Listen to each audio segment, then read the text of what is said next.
On the weekend of April 19th and 20th of 2008, I went to the Kokua Festival at the Waikiki Shell in Honolulu. Jack Johnson headlined with Dave Matthews opening.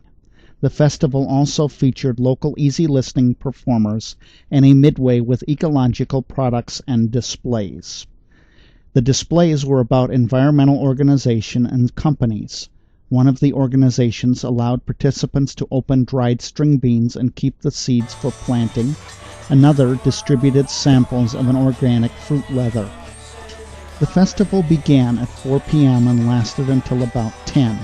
On Saturday, I arrived at 4 and discovered that the Dave Matthews Band did not actually begin until 6:30. 2.5 hours of browsing about 20 displays and sitting on the ground listening to elevator music was boredom-inducing. I left the show on Saturday about 8:30 during Johnson's performance.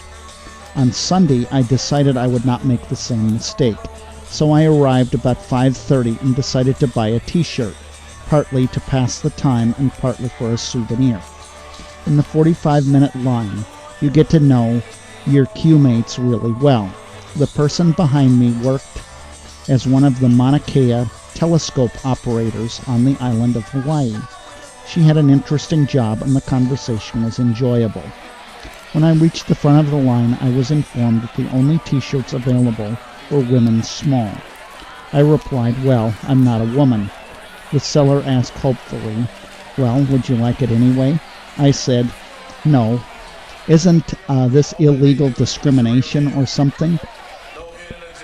Realizing that I was not going to get a t-shirt, I left the t-shirt seller and bought a Pepsi and stood on the perimeter of the amphitheater and listened to Dave Matthews, while contemplating the idea that not having a souvenir makes attending a show much more sublime and an internal experience. Only I will know that I went and will likely never be asked about the experience. It is mine and mine alone. After about an hour, I got tired of standing and decided to go to a 2-foot-high wall near the restrooms where I could sit. People watching there made for some interesting times. Although the Shell has twice as many women's restrooms as men's, there was still a constant line of women. I believe that the mellow, sentimental style of Matthews and Johnson caused more women to attend the show than men. As has been documented in other concerts, the men's room became unisex by default. Considering the last time I observed a restroom that was in simultaneous use by both genders was about 10 years ago at a goth nightclub, watching the men and women and their body language as they entered and exited the restroom together was peculiar. Both Matthews and Johnson gave a good show, and Johnson played for about 2 hours. I danced until my feet were sore and met a lot of friendly people. It was also interesting being at the show sober. Last year I was sloshed, having heard about the show at a bar and then drinking at the show. Being sober this year made me more aware of the discomfort of standing while watching the whole show. But I did not notice that my extrovertedness was really impacted by not drinking. My houndstooth fedora was appreciated by many people. While at the festival, I received about 5 compliments about it.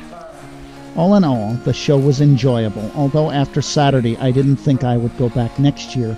By Sunday night I had changed my mind. Perhaps in 2009, if I'm still here in Hawaii, I'll buy reserved seats to remedy the problem of long-term standing.